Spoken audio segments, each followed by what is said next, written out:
KBS 시청자 여러분, 한 주간 예수님 때문에 행복하게 지내셨습니까? 네. 오늘은 예수님 한 분이면 충분하지 않습니까? 라는 주제로 말씀 듣도록 하겠습니다. 성경은 신구약을 요약해서 볼 때 하나님을 사랑하라 라는 말씀 한마디로 명령하신 것을 볼 수 있습니다. 하나님을 사랑하는데 마음을 다하고 목숨을 다하고 뜻을 다하고 또 어떤 경우는 보면 힘을 다해서 하나님을 사랑하라고 그랬어요. 이것이 크고 첫째 드린 계명이라고 말씀했습니다.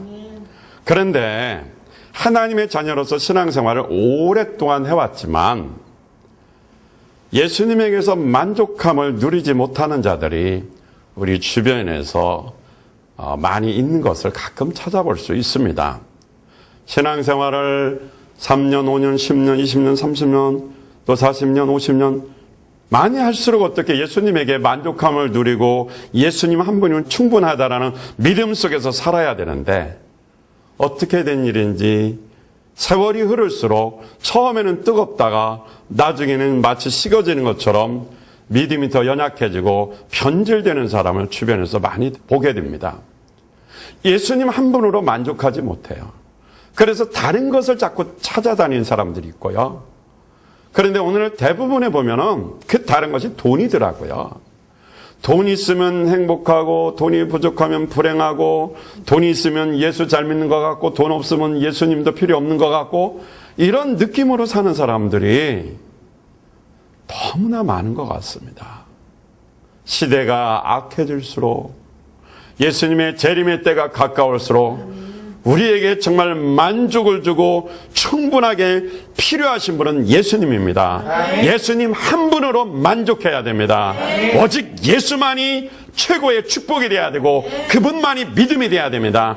오직 예수 절대 긍정의 믿음으로 살아야 됩니다. 그런데 예수님 한 분으로 충분하지 않게 사는 사람들이 얼마나 많은지 몰라요. 로마서 이야기라는 책에 나오는 예화입니다. 어떤 분이 이런 질문을 던졌답니다. 만약에 여러분 생애가 딱 일주일만 남았다면 앞으로 6일 동안을 어떻게 보내시겠습니까? 라고 질문했다고 합니다. 그런데 이 질문에 대답한 그 학생들에게 질문했는데 그 학생들 중에서 아주 기발한 그 대답들이 많이 나왔다 그럽니다. 5가지 유형으로 나왔는데 첫째는 관광형이라고 합니다. 구경이나 실컷 하고 죽겠다는 사람들이고요. 두 번째는 철학자형이 있었다고 합니다. 한 그루의 사과나무를 심겠다고 합니다. 세 번째는 로맨티스트형으로 연애나 실컷 하고 죽겠다고 했다고 합니다. 네 번째는 망각형으로 술 취해서 다 잊어버리고 살겠다고 하는 사람들이었다고 합니다. 5번째는 식사형으로 그냥 먹고 싶은 거나 실컷 드시고 죽겠다고 합니다. 6일 동안 삶이 남았다면 어떻게 살아야 될까 좀 고민하면서 사는 것이 아니라 대부분은 뭐예요? 그냥 세상적으로 살다가 못한 거 실컷 즐기다가 죽겠다라는 그런 대답이 많죠. 예수님은 한 주간 남은 생에 어떻게 살았는가? 그 주간을 우리는 고난주간이라고 하죠. 그 주간 겟세마네 동산에서 기도하고 제자들과 함께 보냈습니다. 그러니까 남은 제자들을 위해서 가르치고 양육하고 그들을 위해서 시간을 가장 많이 할애했고 그리고 그 마지막 시간을 기도하는 시간으로 보냈다라는 것입니다. 왜냐하면 남겨진 제자들이 오직 예수에 대한 믿음으로 충만해야 주님이 맡겨준 지상명령을 수행할 수 있었기 때문이겠죠. 예수님은 우리에게 모든 충만한 것을 다 주시기 위해서 마지막까지 희생하시고 사랑을 주셨습니다. 오늘 본문 속에서도 보면 예수 안에 모든 충만이 존재하기 때문에 우리가 예수님 한 분으로 충분하게 만족하며 살 수 있다는 것을 말씀해 주고 있습니다. 골로새서 1장 19절 보면 아버지께서는 모든 충만으로 예수 안에 거하게 하시고 라고 했습니다. 사도 바울은 하나님께서 그리스도를 교회의 머리와 만물의 으뜸으로 세우시고 하나님의 신령한 충만을 그리스도 안에 두셨다고 말했습니다. 예수 그리스도 안에 두셨다라는 것입니다. 하나님의 풍성하심을 나타내는 용어 충만이라는 이 단어는 골로새에서의 주제를 다루는 주요 단어입니다. 그래서 예수 그리스도의 탁월성을 강조하기 위해서 이 충만이라는 풍요라는 단어를 사용한 것입니다. 그 당시 골로새 교회에 침투한 여러 이단들이 있었습니다. 그래서 마치 예수 그리스도 한 분만으로는 구원을 얻기에 뭐가 좀 빠진 것 같은, 충분하지 않다는 그런 주장을 하고, 그래서 그들에게 한 가지가 더 필요하다라는 그런 사상을, 가치관을 그들에게 주입시키고 가르치기 시작했습니다. 예수 그리스도 한 분으로는 충분하게 구원받을 수 없단 말입니다. 그래서 금욕을 해야 된다. 굶어야 되고 금식해야 되고 극단적으로 어떤 금욕적인 삶을 살아야 된다. 이런 걸 자꾸 주장했습니다. 왜? 구원받으려면 금욕을 해야 된다라는 것이죠. 또 어떤 주장은 율법을 다 지켜야 구원받는다고 율법주의로 돌아가는 자들, 다시 율법으로 돌아가는 그런 주장을 가르치는 자들도 있었습니다. 예수님 한 분으로는 구원이 충분하지 않다 이 말씀이죠. 또 그때 당시에 예수님 한 분으로는 구원이 뭔가 빠진 것 같고 충분하지 못하고 미완성될 것 같으니까 천사 숭배를 해야 된다고 또 가르쳤습니다. 따라서 이런 이단적인 사상과 배경 속에서 사도 바울이 더 강력하게 주장하고 그런 오류를 어떻게 오류에 맞서서 그들을 가르치면서 예수 그리스도 안에 모든 충만이 있다라는 이 단어를 사용하면서 구원받는 데는 예수님 한 분이면 충분하다라고 가르치고 있는 것입니다. 우리의 삶에 있어서는 다른 건 필요치 않다 이 말씀. 오직 예수 한 분이면 구원도 그렇고 삶에 있어서 충분하다 이 말씀이에요. 그래서 예수 그리스도 안에 모든 하나님의 충만이 존재한다고 말씀하고 있는 것입니다.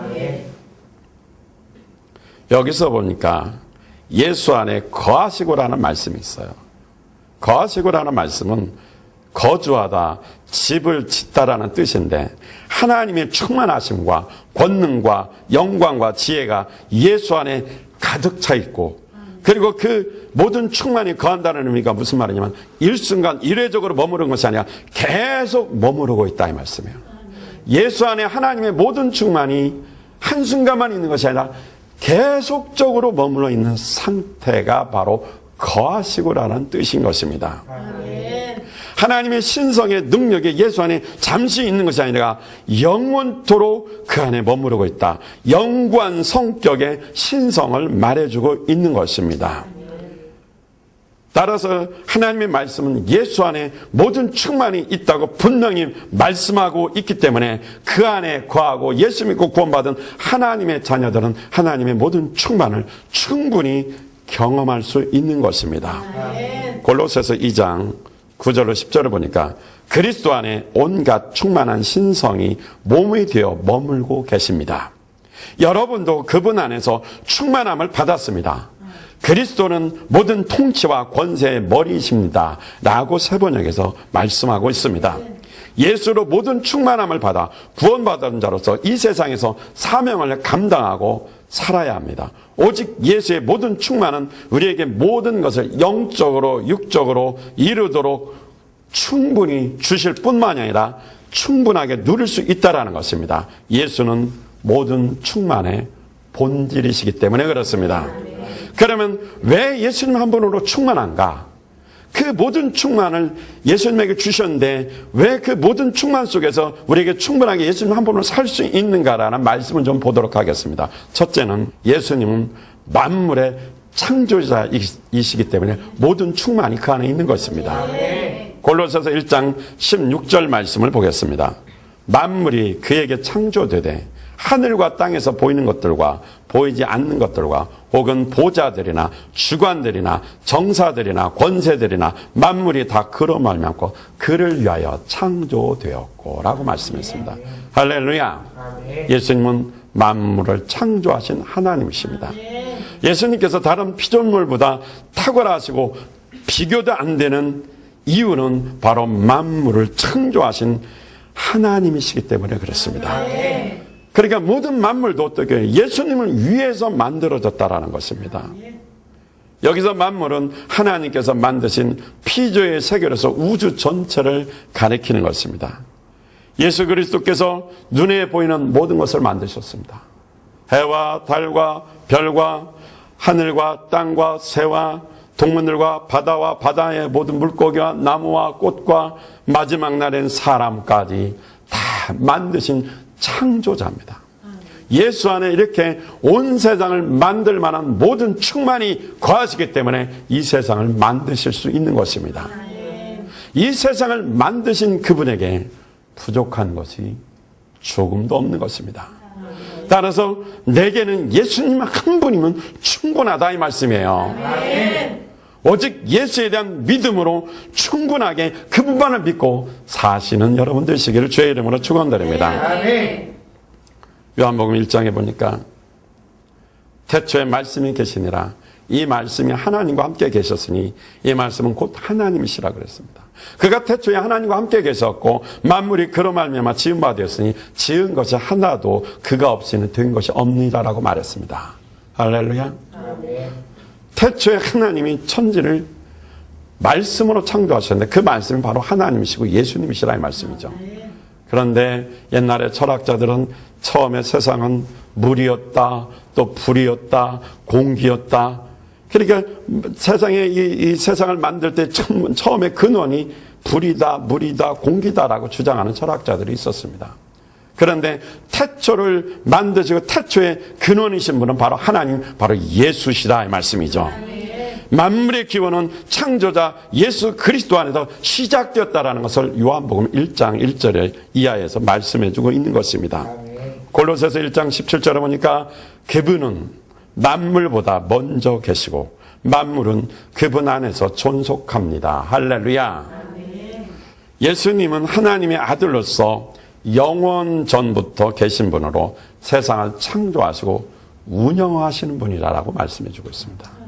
왜냐하면 제가 세번역 말씀을 읽어드렸는데 만물은 그분 안에 존속합니다 이렇게 번역되어 있습니다.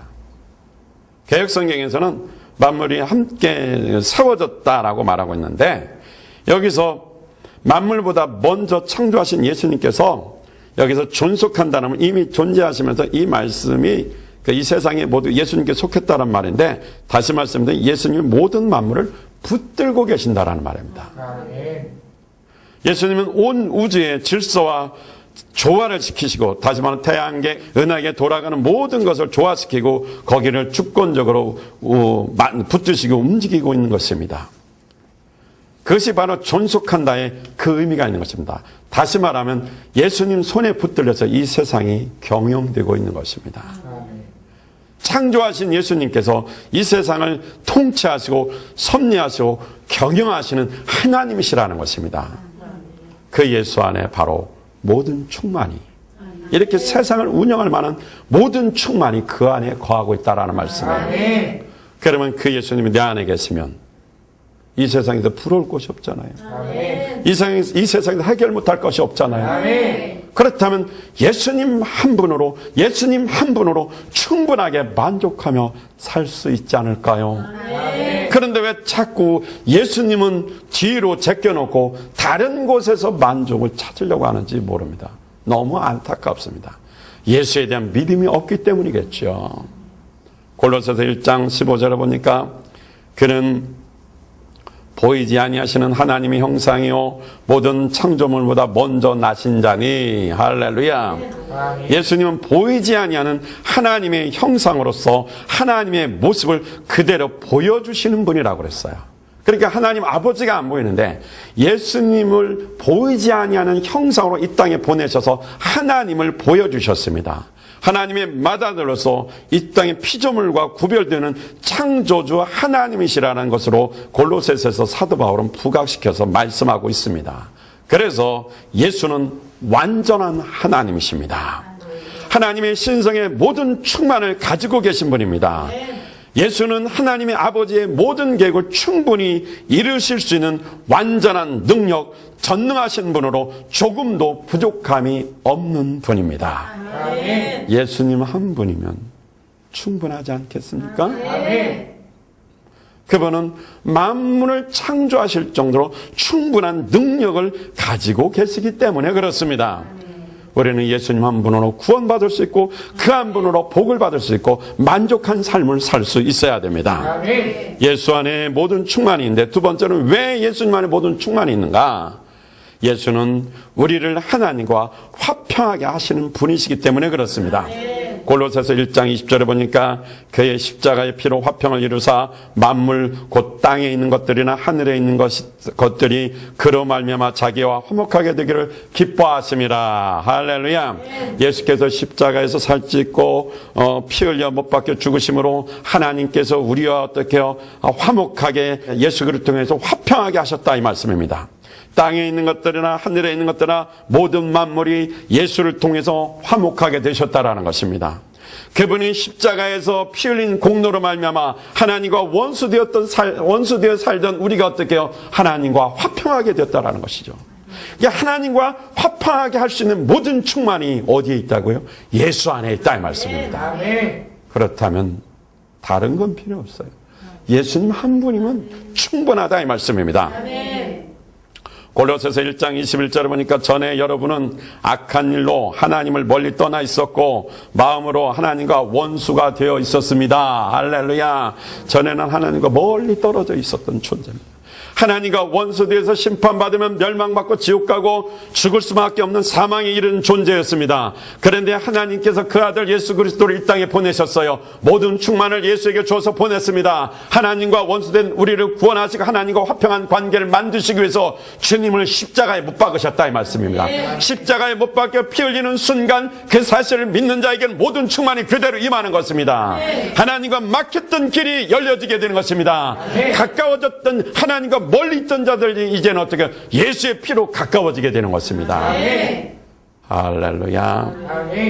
그래서 예수의 피로 말며 화평하게 돼서 우리에게 첫째 주어진 축복이 뭡니까? 예수 안에 있는 모든 충만으로 하나님께서 우리에게 구원을 주셨습니다. 골로새서 1장 13절에 보니까 그가 우리를 흑암의 권세에서 건져내사 그 사랑의 아들의 나라로 옮기셨으니 할렐루야. 우리는 흑암의 권세에 있었습니다. 그대 어둠 속에 있었습니다. 다시 말하면 마귀의 권세에 있었습니다. 마귀의 유혹에 빠져 죄 가운데 살고 하나님과 원수가 되어 있었습니다. 그런데 그 흑암에서 어떻게 해요? 예수 그리스도를 이 땅에 보내셔서 그 피로 말미암아 우리를 어둠의 권세에서 구원시켜 주셨다 이 말씀이죠. 화평케 하심을 통해서 우리를 어떻게 구원해 주셨다 이 말씀입니다. 건지셨다라는 말은 무슨 말입니까? 구출하다 구원하다는 뜻입니다. 흑암의 권세라는 말은 죄와 사망의 권세를 말하는 것입니다. 마귀는 온갖 술수와 권세를 통해서 우리를 우상 숭배하게 만듭니다. 성령 충만하게 하지 못하고 우상 숭배해서 쾌락과 향락과 술에 취하고 세상에 취하게 만듭니다. 그래서 하나님과 멀어져 어둠의 권세 속에 살게 만드는 것입니다. 진노의 자녀로 살게 만든다 이 말씀이에요. 귀신들에게 속아서 그들의 배후 조정을 받으며 살게 만든다 이 말씀입니다. 그런데 예수께서 십자가에 못 박혀 풀리심으로 하나님께 화평케 하신 그 피의 공로로 말미암아 어둠 속에서 마귀의 그 형벌의 권세에서 우리를 건져내 구원하셨다 이 말씀입니다. 아멘. 가룟 유다를 배후 조정해서 예수를 팔아먹게 한 마귀의 그 권세에서 우리를 어떻게 건져주신 것입니다. 두 번째는 예수 안에 있는 모든 충만은 우리를 천국으로 옮겨주셨습니다.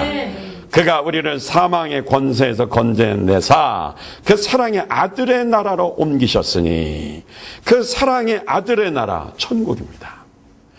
그리스도인들은 이미 어떻게 예수 믿고 구원받은 자는 이미 천국에 있는 자입니다. 영생으로도 천국에 사는 삶을 사는 자들이 바로 우리들 그리스도인인 것입니다. 에베소서 2장 6절 말씀해 보니까 하나님께서 그리스도 예수 안에서 우리를 그분과 함께 살리시고 하늘에 함께 앉게 하셨습니다. 할렐루야. 아멘. 우리가 보면 비록 이 땅에 살지만 예수 믿고 구원받는 순간에 우리의 삶은 하늘에 앉아 함께 생활하는 자라 이 말씀입니다. 아멘. 그래서 이제는 어떻게 해요? 사망에서 생명으로 옮겼을 뿐만이 아니라 이제는 이 땅에서 지옥에서 어떻게 천국으로 옮겨진 삶인 것입니다. 예수 그리스도께서 십자가에서 화평을 이루는 순간 그 모든 충만은 이제 우리의 삶을 지옥의 삶이 아니라 천국의 삶으로 만들어주셨다라는 것입니다. 하나님의 아들의 나라에서 하나님의 아들과 똑같은 권세로 왕같은 제사장 노릇하면서 살게 되는 것입니다. 이제 예수 안에 모든 충만을 우리에게 주셨기 때문에 우리의 삶은 어떻게 해야 됩니까? 하나님 나라에 대한 삶을 살아야 됩니다. 골로새서 3장 1절에 보니까 그러므로 너희가 그리스도와 함께 다시 살리심을 받았으면 이제는 위의 것을 찾으라고 말했습니다. 그 보좌 우편에서 하나님이 거기 계시기 때문에, 예수님이 거기 계시기 때문에 우리도 이제 어떻게 위의 것을 찾으며 하나님 보좌 우편을 계신 예수님을 사모하면서 살아야 된다 이 말씀이죠. 할렐루야. 이제 예수 안에 있는 모든 충만은 세 번째로 화평케 하심을 통해서 어떤 축복을 주셨습니까? 모든 죄를 사해 주셨습니다. 골로새서 1장 14절 보니까 그 아들 안에서 우리가 구속 곧 죄사함을 얻었다고 말했습니다. 그 아들 예수의 피가 우리의 죄를 씻는다고 성경은 분명히 말하고 있습니다.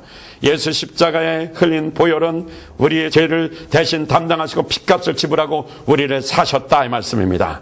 그래서 어떤 죄를 범하였지라도 그 죄의 어떤 형벌을 당하게 된 상황일지라도 예수 믿고 구원받으면 이미 어떻게 해요? 예수께서 죄를 담당하셨기 때문에, 구속하셨기 때문에 죄가 사해졌다 이 말씀입니다.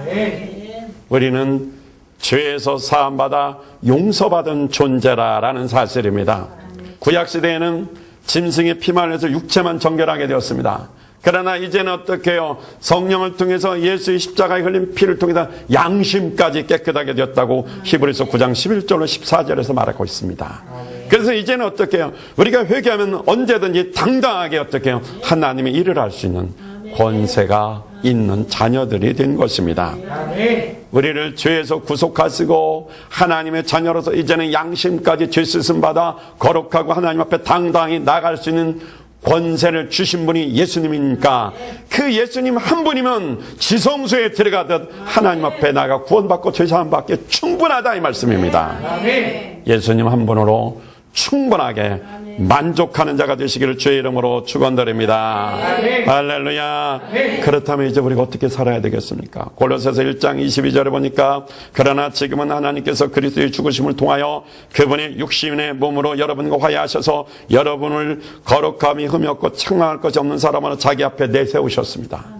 예수의 피로 이제 하나님 앞에 화해되고 하나님 앞에 내세움을 받은 자로서 그 모든 충만함을 받고 가진 자로서 이제는 어떻게 살아야 되느냐? 예수의 복음을 전하면서 살아야 된다 이 말씀이죠. 골로새서 1장 23절에 보니까 만일 너희가 믿음에 거하고 터 위에 굳게 서서 너희의 들은 바 복음의 소망에서 흔들리지 아니하면 그리하리라. 이 복음은 천하 만민에게 전파된 바요 나 바울은 이 복음의 일꾼이 되었노라. 사도 바울은 이제는 어떻게 모든 충만을 체험하고 예수 그리스도 안에서 화평케 되고 예수 그리스도를 말미암아 죄사함 받고 구원받은 천국 시민으로서 그는 확신을 얻었습니다. 이 복음의 비밀을 깨달았습니다. 이제는 그래서 어떻게 해요? 이 복음을 위해서 산다 이 말씀이에요. 골로새서 1장 24절에서 내가 이제 너희를 위하여 받은 괴로움을 기뻐하고 그리스도의 남은 고난을 그의 몸된 교회를 위하여 내 육체에 채우노라. 할렐루야. 예수 그리스도의 복음을 자기 남은 고난을 자기 육체에 채운다고 그랬습니다. 이 말은 무슨 말입니까? 예수 그리스도의 복음을 증거하며 살겠다 이 말씀이요. 내가 길이요 진리요 생명이니 나로 말미암지 않고는 아버지께 올 자가 없다고 그랬습니다. 예수 그리스도가 길이고 진리요 생명이 된다는 이 사실을 세계 만민에게 복음을 전하며 살겠다라는 것입니다. 예수 안에 모든 충만이 있으니까 우리는 그 안에서 만족하고 예수 한 분으로 충분하게 살 수 있습니다. 이제는 나 혼자 예수로 충분하게 살지 마시고 그 복음을 전하며 살자 이 말씀입니다. 예수님 한 분이면 우리는 구원받고 우리의 삶이 형통한 것 충분합니다. 이 예수 그리스도 한 분으로 충분한 사실을, 이 사실을 모르는 자에게 바울처럼 복음을 증거하며 삽시다. 이 복음을 전하는 증인 되시기를 주의 이름으로 축원드립니다. 할렐루야.